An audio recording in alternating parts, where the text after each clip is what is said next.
walk on the street, they could go to school, whatever. Now they cannot.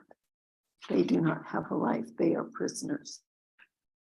This is Loca, which is an online magazine, and there are lots of photos. You can pass it around. Anyway, the next thing I'm going to do is introduce Kathy Kelly, who started this group, and I'll let her tell you a little bit about the group, and then I'll come back. I'll take questions. I'll tell you more about the program, and we'll go from there.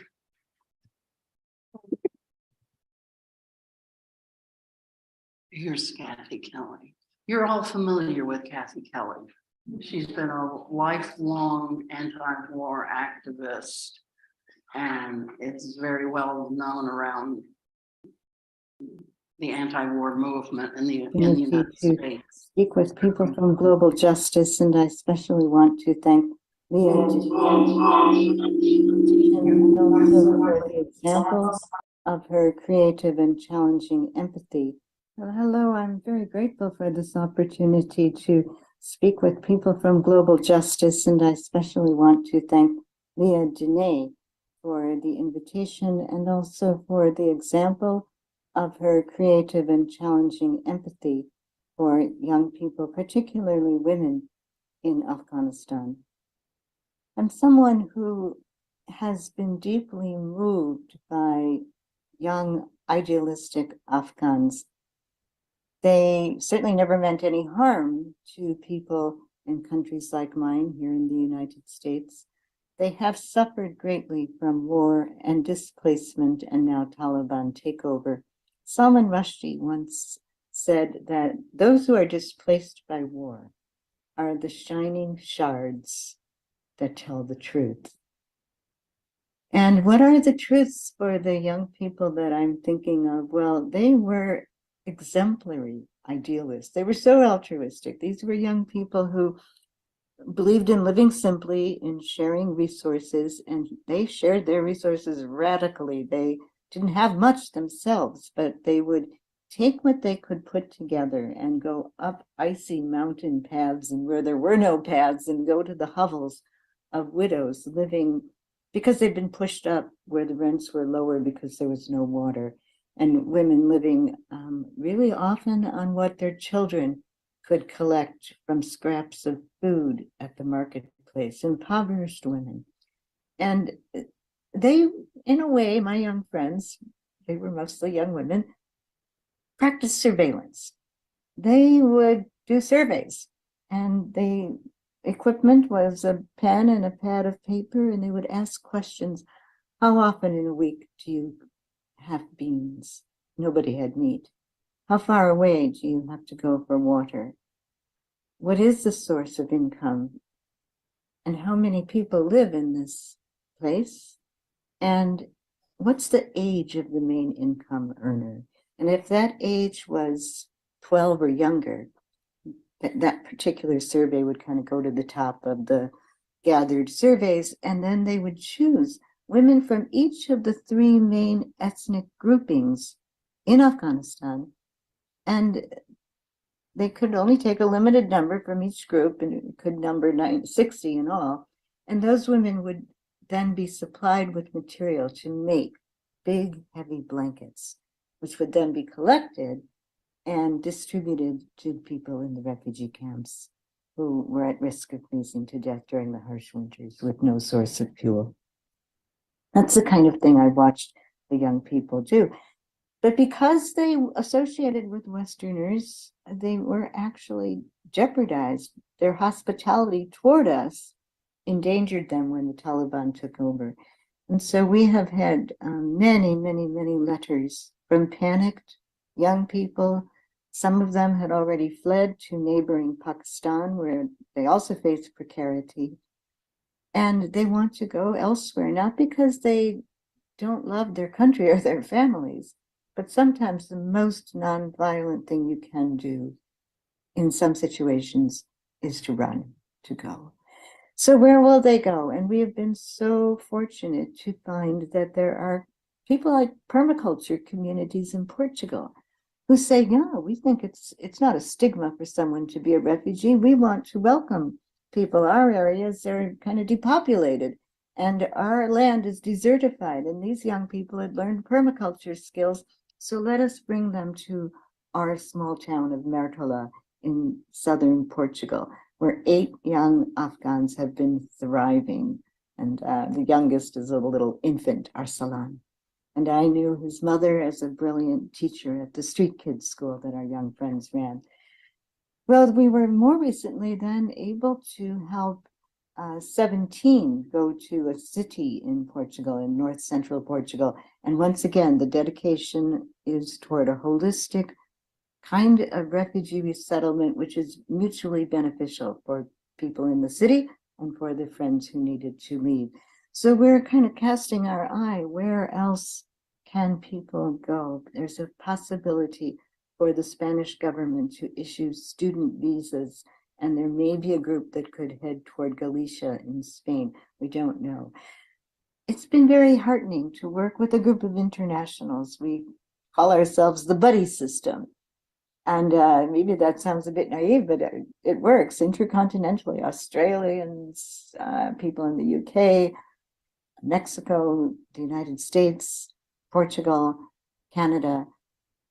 And Spain. We gather on a twice monthly Zoom call, and we each tell, well, what have we learned from our buddy, the young Afghan that we're accompanying, about what's happening, about what might happen, about possibilities we've heard of. And it's a bit like quilt work, but we've been able to piece together through correspondence and Zoom calls and Signal and other means accompaniment, so that a family of 5 have gone to Brazil, a family of 4 to Canada, 2 other individuals to Canada, 4 to Germany, and as I mentioned, the people who've resettled in Portugal. So it's very life-giving, it's heartening, but it's a lot of work and it's a lot of money. We were so fortunate to get a large grant from the Lush soap and cosmetic company, and that's kind of what helped us meet the expenses for a year for so many people in Portugal. And so if anybody would like to become involved as a buddy, we would so welcome you to this international grouping.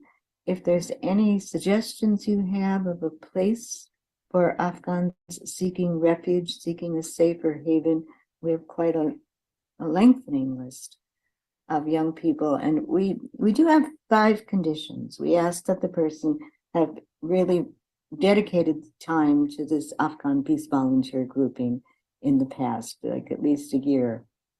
We ask that they understand that we're giving preference to young women.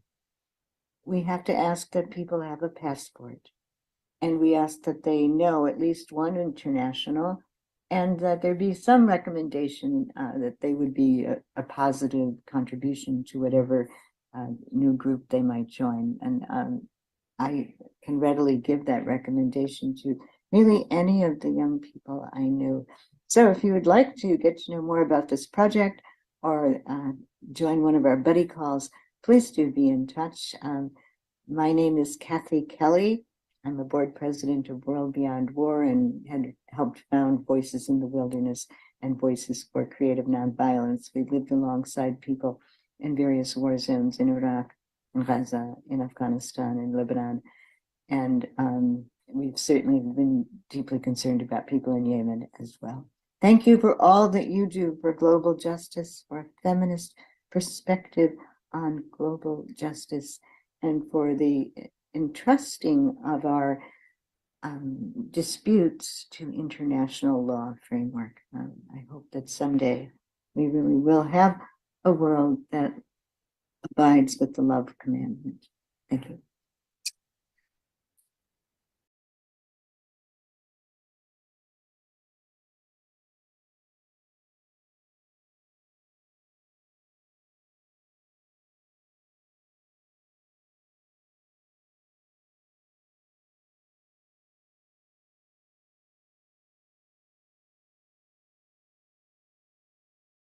In order for, hello, Go In ahead. order for Afghans to get out, they need a passport. That's the first thing, and they can only get that online. The passport office is open, but they still have to do it online. So that's a hurdle they have to, but we are helping them financially to do that. Then they have to get to a country bordering Afghanistan, and then they have to find a country. And when I say they, I mean, it's really up to us because they're not able to do that. So that's where we're at right now. And the organization is accepting funds to help make all this happen. So do you have any questions? Hi. The Taliban has imposed tremendous restrictions on women, and they cannot travel without any guardian male. So when they get their passports, do they have to be accompanied by a relative? You know, that's interesting that you asked that question because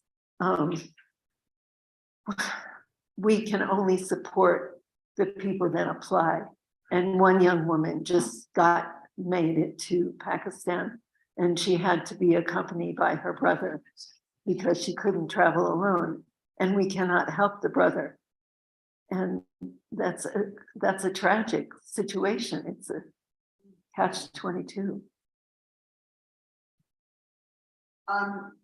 It's my understanding that a year ago, when the massive evacuation took place, that about 450 Afghans came to Mexico. And I am curious where they went. I understand that there were several families in San Miguel, and that they asked that their location be kept quiet. I know several people who were involved with helping them, and they did make it to the US. They're now in Seattle, living in homeless housing in Seattle, and seem to have very little support there. So I guess my question is, are there still families here in Mexico that we can help here? I have no idea. I didn't know about this. So, it's unfortunate, different groups are working to help Afghans, but they don't often know about each other. So I do not know about the Mexican families. I would love to, coordinate and connect with them. If you have any more information. What I can tell you is that they were met by representatives from IRC, the International Rescue Committee, which has an office in Querétaro. And they gave them phones so they could call home and little care packages. I tried my darndest to get a hold of them in Querétaro. I emailed and called their headquarters. And I was never able to find out anything until I ran into a few people that were helping on the ground and have actually seen their circumstances in Seattle. You have. I know people here who have seen them. I have not. Well, that's great that that's happening, but I don't know anything about it. Would Kathy Kelly know about I really, Afghans in Mexico? I really think that she would have told me if she does, but I'm certainly going to ask her.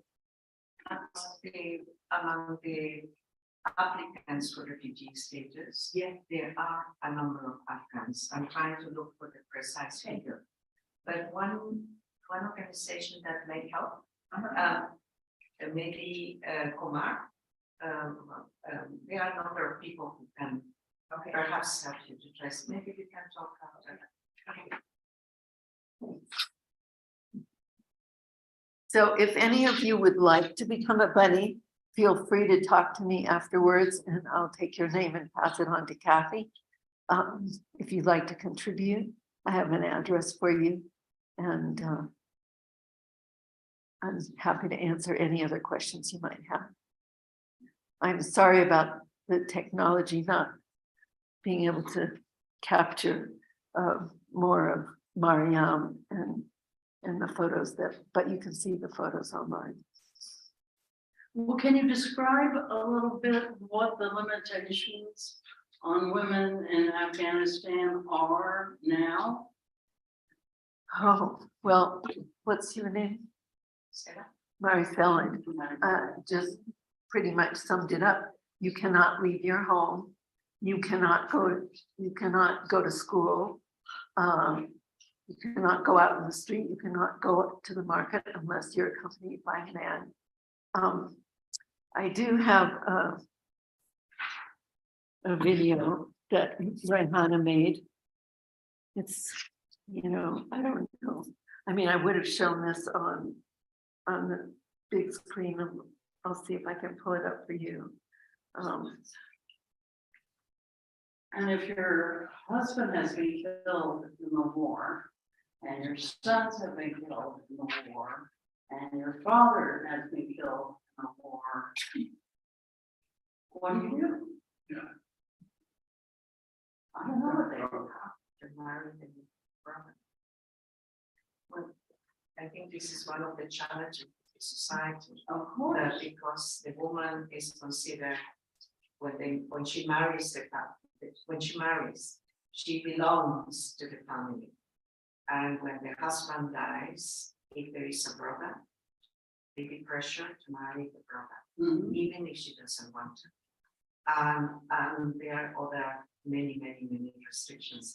But I think for women who used to work, particularly the judges, or any, the judges have been in tremendous danger because many of them issue sentences for women who abuse women, beat them and so on. And now these men want retribution. So judges or women who got certain profile or who went to school are in incredible pressures. And psychologically, for anybody who has been studying or doing or having an active or a vision or an interest in studying is suffocating. Yeah. Oh, great. Carol? I understood that women were not permitted to go to a male doctor. There are many women doctors in Afghanistan, right? Many Democrat probably left. But is it still true that women doctors aren't able to work, if only to be able to examine? They are not able to work. They are not. So what happens to a woman who needs to go to the doctor and can't be examined by a male doctor? You answer that question as well as I. Okay.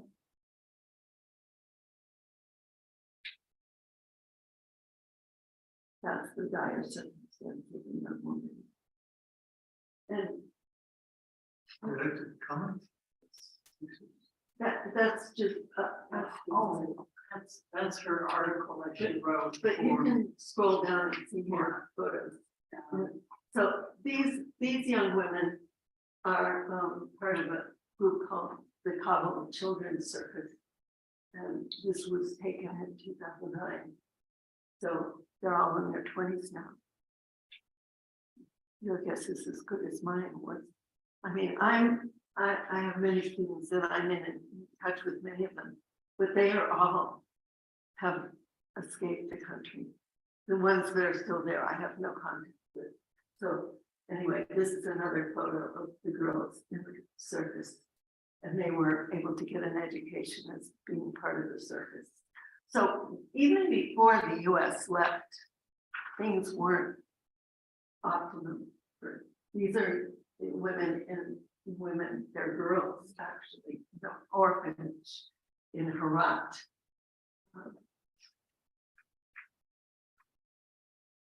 These are the same girls, I mean the same orphanage girls. And I brought them puppets from Alaska. This is interesting because this is a 4-year-old.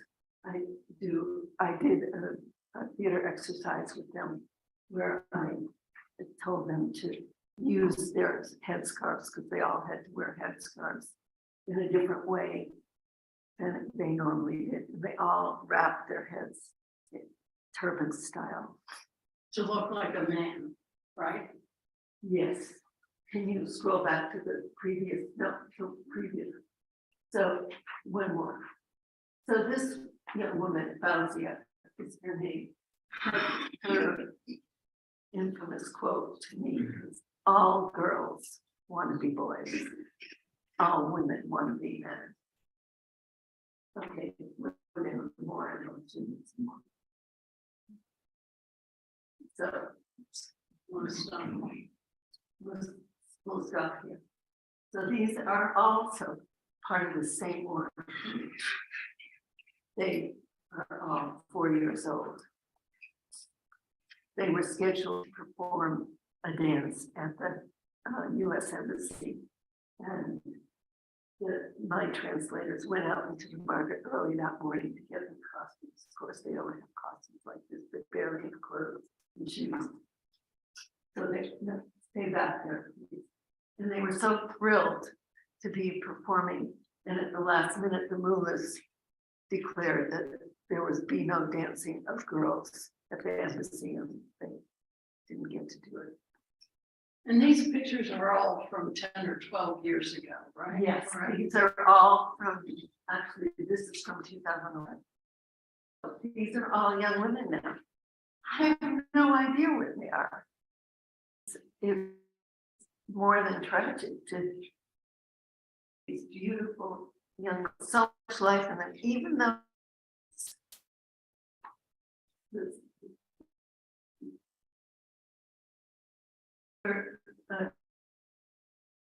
troop, a Hazara theater troupe, which was interesting in Herat.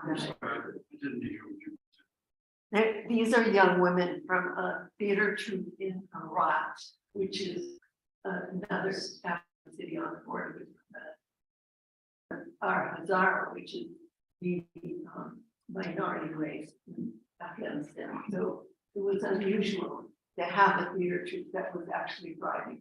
I worked with them. They've got mustaches. They want to be men, right? So scroll down another one. So these are those same girls without their mustache masks on.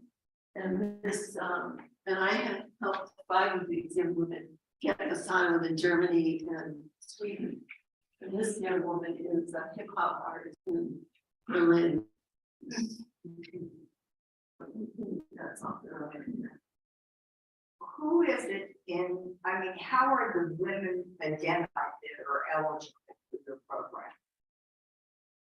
This program, Your program? oh, so who, how are the young women in Afghanistan selected, found eligible? well, Kathy kind of tried it for you. You know, they have to have, Understand that. Who actually finds them that meet the criteria? that's a good question. I don't know. Is she based in No, Afghanistan? Kathy's in the Midwest. There is somebody in Afghanistan, but there's not very many, there's none of this group is in Afghanistan.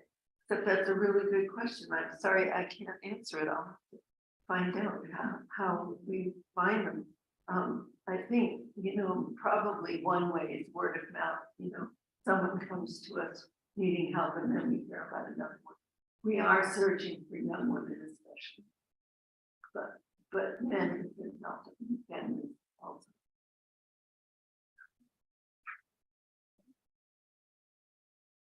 No, thank you. Just as a somewhat aside, you may have seen, but there was a editorial article, I think it was the New York Times over the weekend, or the New York Times magazines about young women in Afghanistan. Gave it's a lot of interesting background for them, their stories. It's in the New York, I think it's the New York Times magazine over the last 3 or 4 days. But it was about men. It was about women. Oh, women. Women in Afghanistan. Showed lots of pictures and talked about backgrounds and whatever. But anyway, I think it's helps to fill out the picture. That's very good. That's very good. Here, Hardly. It's not the Times, it's the Washington Post, but I'm pretty much sure. The audio. I really appreciate the presentation you gave about the plight of young women who are leaving the country and trying to find a new life. It really bothers me, and I'm going to go to the roots of the issue that's much deeper than the exodus that's happening in Afghanistan and in many countries. But it really bothers me that religion is so much at the essence, at the basis of so much suffering around the world. If the theologians of the Islamic faith would actually just look at the history of how the Islamic faith developed and the roots of the prophetic tradition that are clear, very clear in the Hebraic scripture,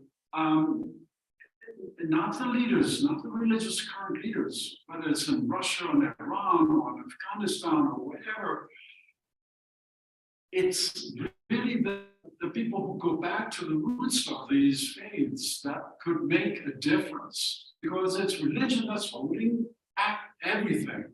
And it disturbs me. I happen to be a theologian, but one of the sins of the Christian faith is that it's become way too established, way too much of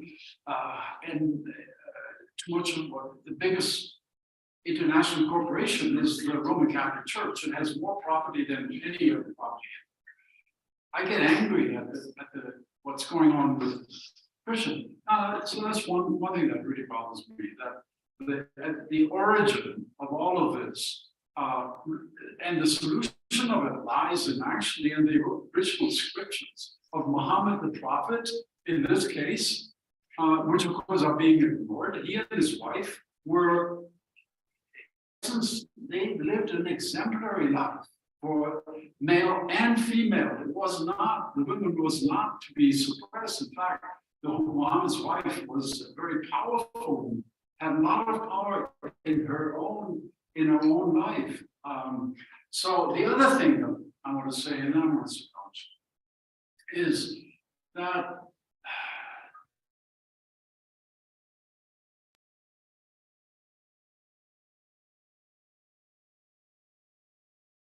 we're seeing an exodus of people who are bright. There's a vacuum of, there's going to be this dysfunctional country. It's already dysfunctional, but it's growing more and more dysfunctional.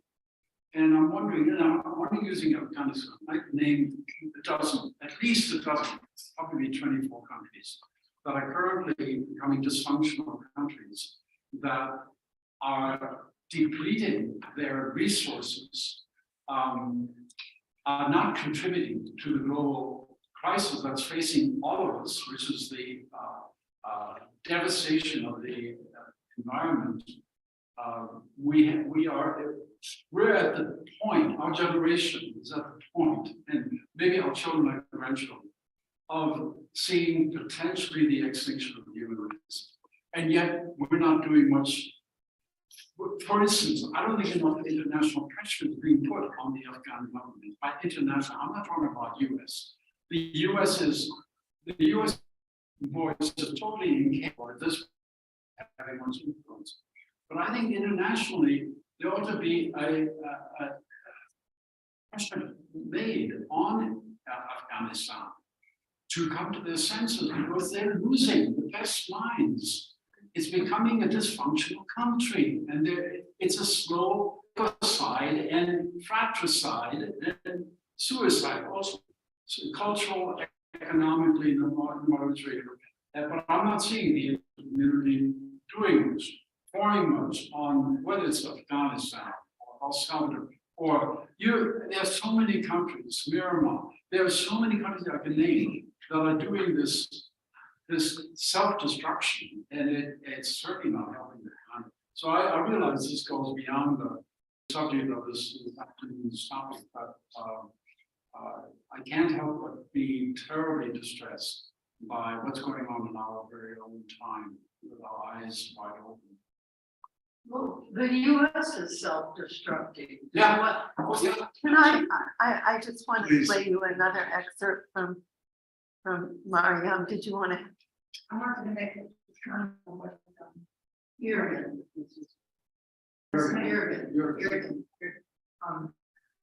So, as you said, because I long believe that religion has made huge problems over centuries all over the world. I want to say something about Islam. You and other people here may know more about Islam. One thing I do know is it's practiced in different countries. The Taliban in Afghanistan are a very extreme group. And I think it's really a mistake to think of all of the Muslim world as being as strict and as foolish and as uncaring as the Taliban are. So just wanted to say that because know how many other people are as limited in their knowledge of Islam as I am. Thank you. I'm going to just play another excerpt from. Hello, I hope you all doing well. First of all, thank you for participating in this. My name is. No, it was the event you told us what she said, because it's not possible to hear it clearly back here. While I was at Kabul,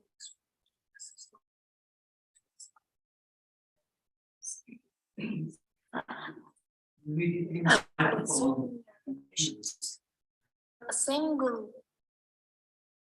of the huge conferences we participated, we never Volume stopped control. fighting against violence, against war.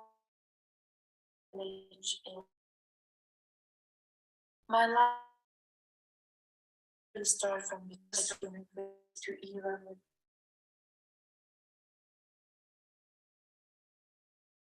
Covering. No, you hear it. All right. Well, anyway.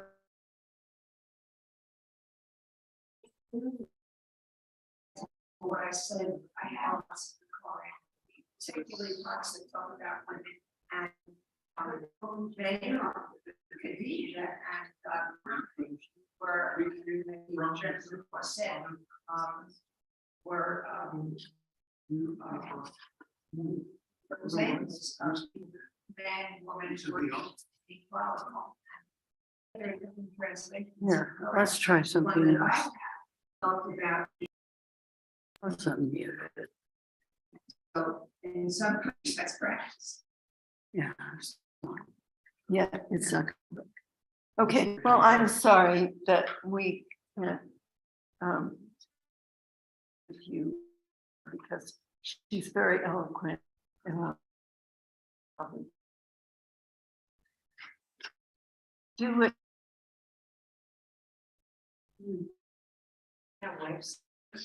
I'm sorry. I said I programmed a website.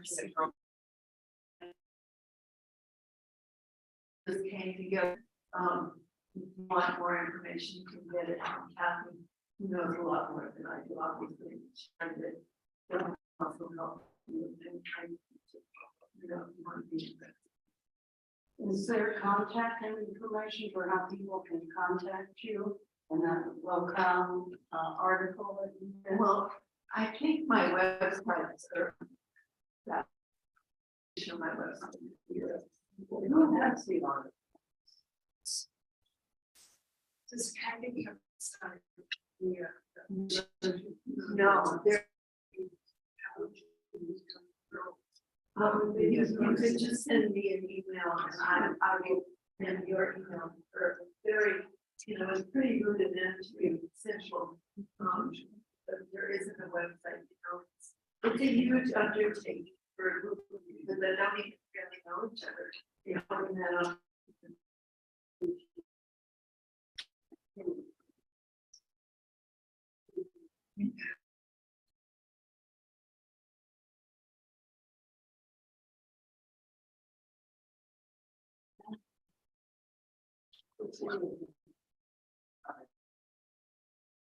Well.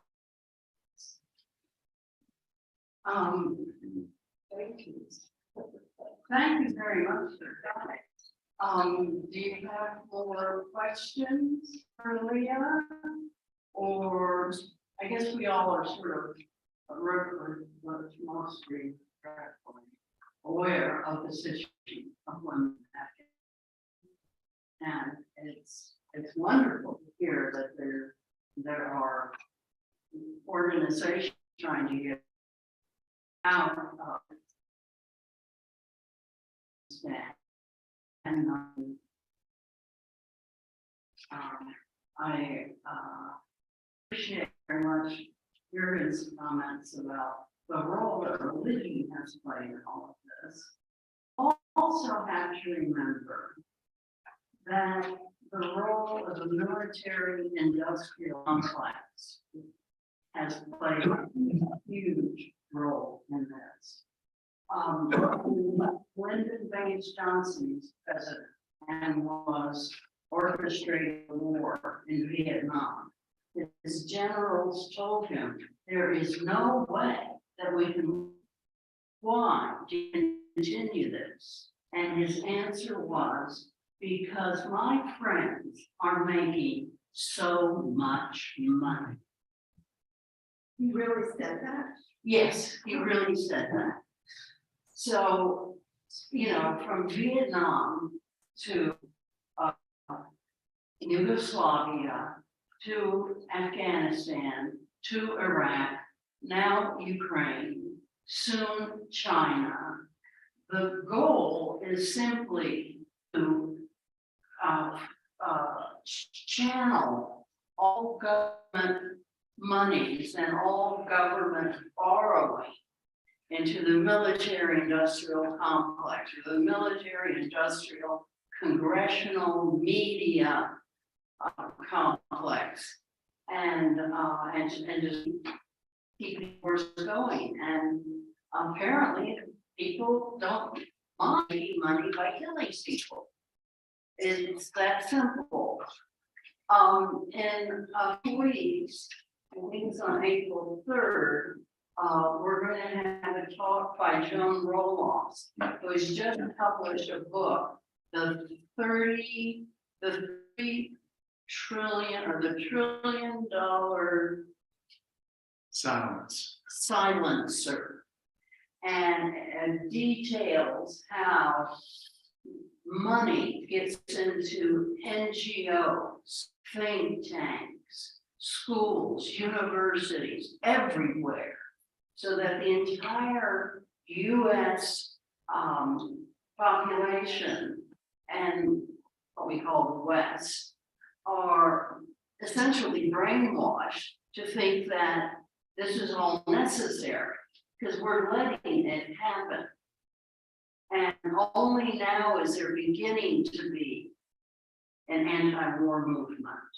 But she's explaining why it hasn't been up to now.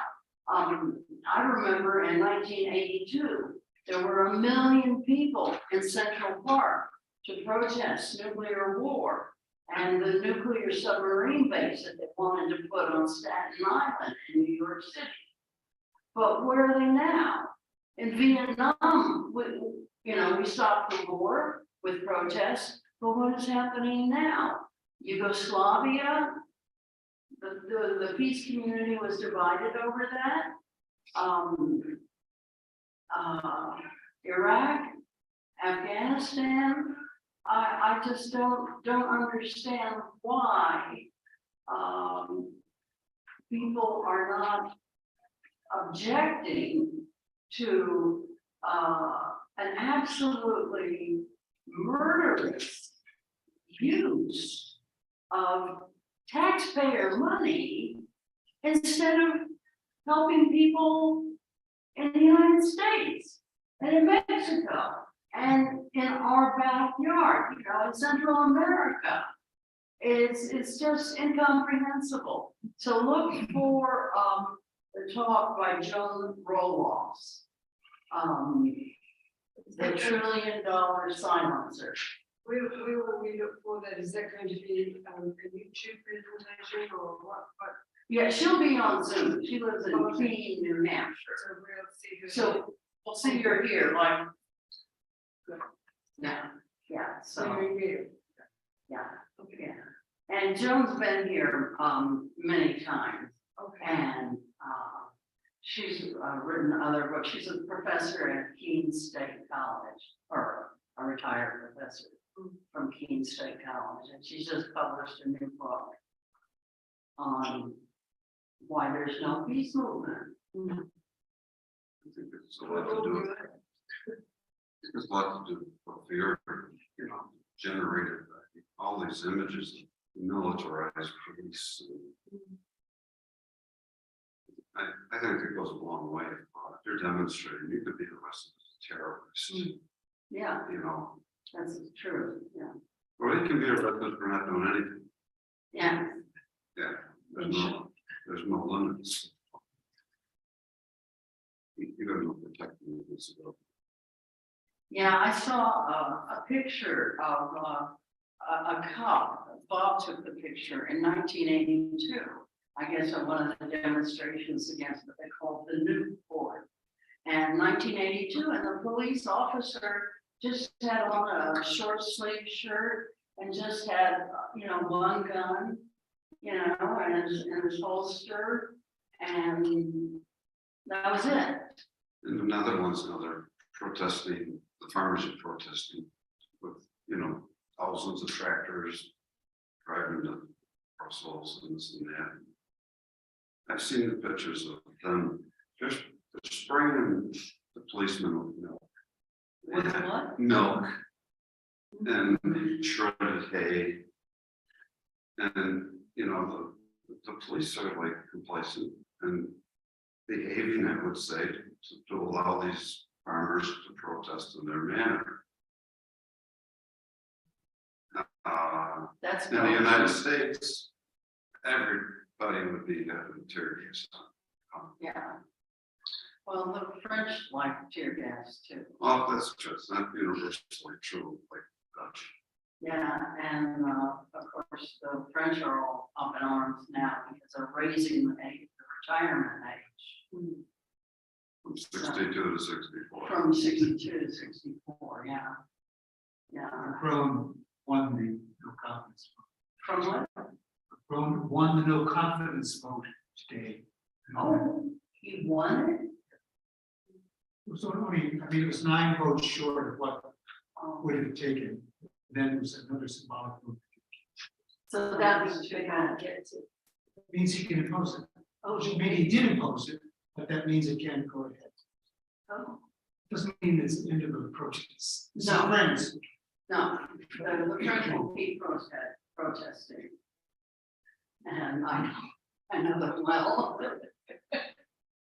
Yeah. We're living in very sad and dangerous times. Very dangerous times. And it's shocking that so many irresponsible people are in positions of authority. And